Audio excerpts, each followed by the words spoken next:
BCCI अगर ये plan कर रहा है कि जी हम श्रीलंका शिफ्ट करते हैं इसको बिला वजह का हीरो बना हुआ है। भारत के सारे कियोस्क में हम चैंपियंस ट्रॉफी होस्ट करने वाले हैं और हम कहते हैं जी इंडिया आके खेले। कैसे इतने कियोस्क में हम दूसरे मुल्कों को बुलाएं और एक और कियोस्क शामिल करें। सुशील पंडित जी की बोली गोली साथ में चलेगी नहीं और इसी वजह से सवाल ही नहीं उठता कि पाकिस्तान में जाकर भारतीय क्रिकेट टीम क्रिकेट खेले।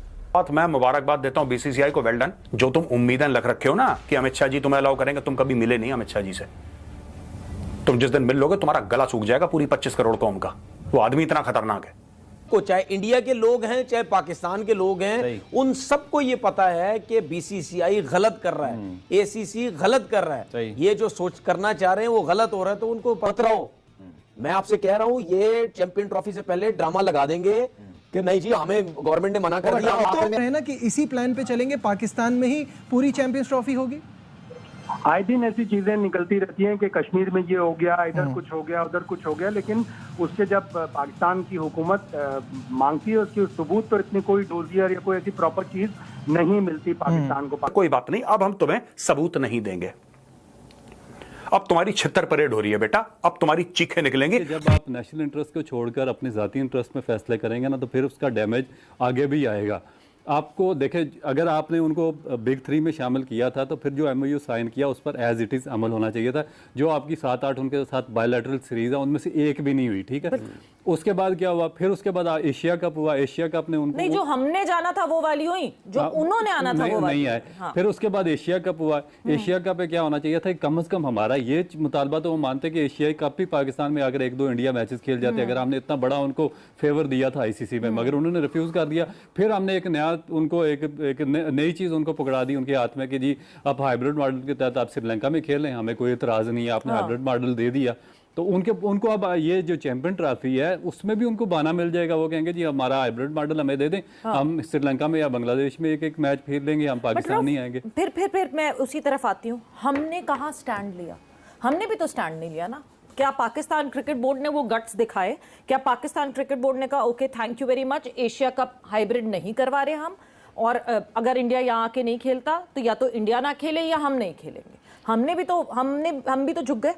तुम्हारे इतनी कढ़ाई खाली, मुंह पे मल्ली, बिरयानी मुंह पे मल्ली, सर पे मल लिया अपना, पता नहीं दुम्बा चुम्बा क्या, फिर उसके बाद नींद आती है। उस आजम खान को देखो, मैं बता रहा हूं आजम खान को तुम कश्मीर के अंदर रोल कर दो, पता लगा तुमने कश्मीर फतेह कर लिया, वही करेगा गजवा हिंद तुम्हारे लिए। 350 टन का टैंक है पूरा आजम खान। ये तो तुम्हारी टीम के हाल है और ब्लेम कर रही है इंडिया को। बहुत मैं मुबारकबाद देता हूं बीसीसीआई को, वेल डन जैसा, वेल डन। अच्छा एक और चीज मैं बता दूं, पाकिस्तानी टीवी वाले क्या डिस्कस, हम बात कर सकते हैं इंडिया से। देखिए जय शाह जो है, मैं बता रहा हूं दोस्तों आपको, पाकिस्तानियों का इतना बेड़ा गर्क है, जय शाह जो है वो आईसीसी का चेयरमैन बनना चाहता है और पाकिस्तान के पास भी वोट है। तो पाकिस्तान की शायद डील चल रही है कुछ कि हम तुम्हें चेयरमैन बनवा देंगे अपना एक वोट देके, तुम अपनी टीम पाकिस्तान।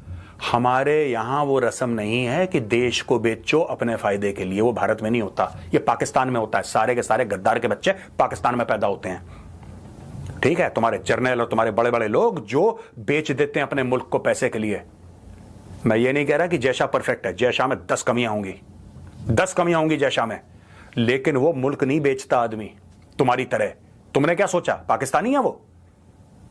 ये पाकिस्तानी टीवी पे डिस्कस, हम बात कर सकते हैं, कुछ बातें चल भी रही हैं, ये अपने मन से भी झूठ भी बोल देते हैं खुद कि बातें चल भी रही हैं कि जय शाह चेयरमैन बनना चाहता है आईसीसी का। तो जब उसमें वोटिंग होगी तो पाकिस्तान उसके फेवर में वोट दे देगा, तो चेयरमैन बन जाएगा। और बैक एंड पे डील ये हुई है कि वो चेयरमैन बन जाएगा और वो इंडिया को। आपको लगता है कि जय शाह इस पोजीशन में है कि इंडियन क्रिकेट टीम पाकिस्तान जाए कि ना जाए? तो जय शाह जो है ना, जय शाह के एक्चुअली वालिद साहब का नाम अमित शाह है और वो भारत के होम मिनिस्टर हैं, तो वो अलाउ करेंगे, फिर चले जाएगा। वो अपने अबू जान से बोलेगा अबू, एक तो उनका नाम अमित शाह है, अमित शाह नहीं है, ठीक है। और मैं एक और बात बताऊं, जो तुम उम्मीदें लग रखे हो ना कि अमित शाह जी तुम्हें अलाउ करेंगे, तुम कभी मिले नहीं अमित शाह जी से। तुम जिस दिन मिल लोगे तुम्हारा गला सूख जाएगा पूरी 25 करोड़ कौम का। वो आदमी इतना खतरनाक है।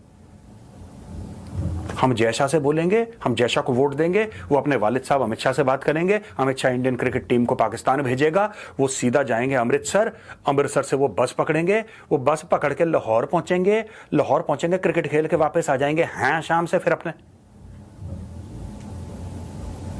बंद करो मदरसे, ये इंसान के बच्चे बनो, स्कूल में पढ़ो, मैथ्स और साइंस और इंग्लिश पढ़ो और अपनी कौमी जबान उर्दू पढ़ो, अच्छी अच्छी चीजें पढ़ो। पता नहीं ये क्या, ये परियां और फ्लाइंग कारपेट के बारे में तुम्हारे मौलवी मौलाना तुम्हें पढ़ाते हैं, तभी ऐसे पागल पैदा हो रहे हैं वहां पे, जो टेलीविजन में जाके ऐसी उल्टी सीधी बात है। कांग्रेचुलेशंस बीसीसीआई, वेल डन, शाबाश। मैं ना क्रिकेट देखता, ना मैं आगे चल के देखूंगा, ना मैंने फाइनल मैच देखा इंडिया का, लेकिन मैं एक बात आज कहना चाहता हूं, बीसीसीआई, मैं नाखुश था, मेरी बड़ी शिकायतें थी, अभी भी हैं शिकायतें। जब तक भारत और पाकिस्तान बिल्कुल आपस में खेलना बंद नहीं करते, तब तक मेरी बीसीसीआई से शिकायत रहेगी, चाहे वो श्रीलंका हो, चाहे कहीं भी हो, टिम्बकटू में खेलना ही नहीं इनके साथ, इन आतंकवादियों के साथ खेलना ही नहीं। लेकिन फिलहाल के लिए today you have given me good news, thank you BCCI, well done. मुझे लगता है जरा सा सुशील पंडित जी को लेकर आते हैं। सरकार की लाइन इस पे बिल्कुल क्लियर है सुशील पंडित जी कि बोली गोली साथ में चलेगी नहीं, और इसी वजह से सवाल ही नहीं उठता कि पाकिस्तान में जाकर भारतीय क्रिकेट टीम क्रिकेट खेले। रोमाना जी, बिल्कुल मुझे लगता है कि इस पूरे पैनल में एक राय बन रही है, और है भी।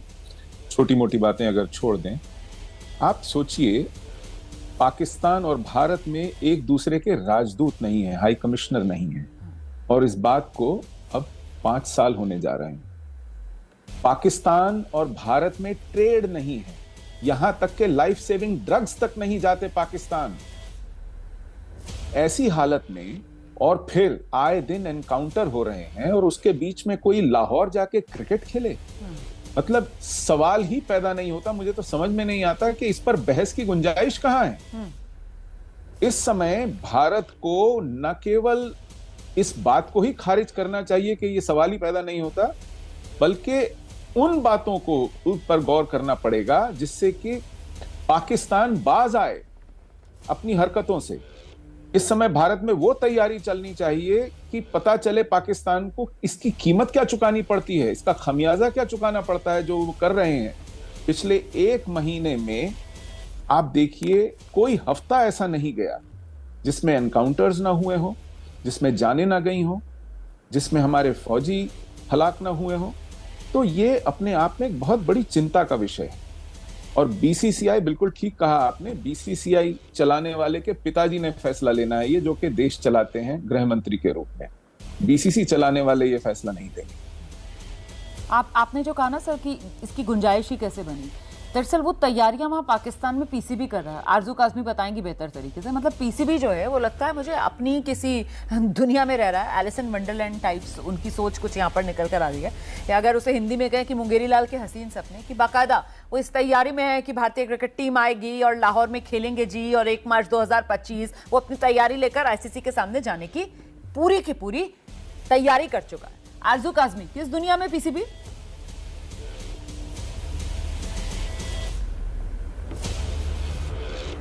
देखिए, बिल्कुल इसी दुनिया में है, और उसका एक रीज़न ये भी है कि अगर हमारे यहाँ टूर्नामेंट होना है तो जाहिर है हमें तैयारी तो करनी है। ये तो अब आने वाले जो टीम्स हैं उनके ऊपर डिपेंड करता है कि वो आते हैं या नहीं आते हैं। लेकिन